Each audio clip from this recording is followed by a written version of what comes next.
أخرى. بمجرد أما بنبدأ نعمل مشروع بسيط يمثل الراوتنج ريب فيرجن 2، وهو اتصال مجموعة من الرواتر في الوان، بحيث ان هو يسمح لك ترسل رسالة من الجهاز الاول فيه زي 192 168 1 دوت 2 لغاية اخر الشبكة، انها توصل ل 192 168 9 دوت 2. فكده احنا بنتكلم في كام شبكة؟ قال لك بنتكلم في اكتر من واحد اتنين تلاتة، حوالي 9 شبكات مع 10 و20 فوق في الاعلى، يبقى بنمثل اكتر من 11 شبكة كاملة. هل فعلا بيشتغلوا؟ هل فعلا ممكن يحدث اتصال حقيقي بينهم؟ قال لك تعالى معايا كده اهو، ادي السيميليتور. بمجرد ما ابدا ان انا اعمل بينج 192 168 9.2، لاني حاليا واقف على 192 168 1.2، ودوست انتر.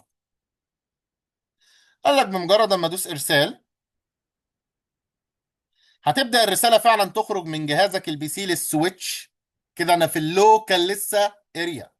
هبدا ان انا اخرج للراوتنج، كده انا بقيت في الراوتنج بروتوكول بتاعي، فبدات ان انا اشتغل. لاحظت السرعه اللي بيصير بيها الرساله المره دي بقت اسرع شويه. ليه؟ عشان بشتغل على كابل السيريال.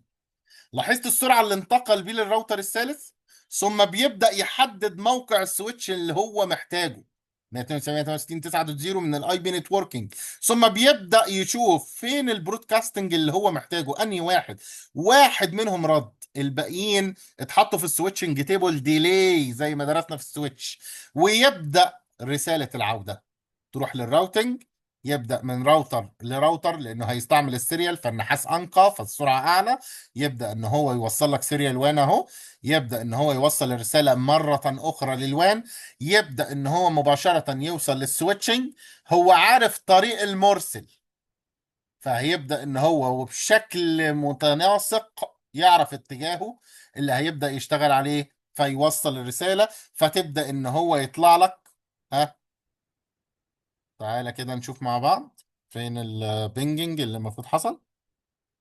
زي ما انت شايف، تعالى نرجع ريال تايم عشان بس مش يعني يعمل سيميليتر كتير. زي ما انت شايف هيبدأ ان هو يطلع لك ريبلاي ريبلاي ريبلاي ريبلاي.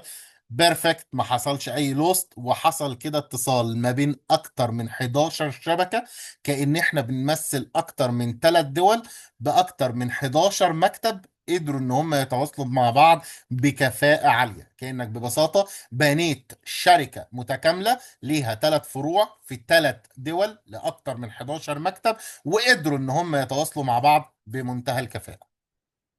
وهو ده بفكرة الراوتنج تيبل بروتوكول، لأول بروتوكول بنتعلمه في كورس النتورك، ريب فيرجن 2.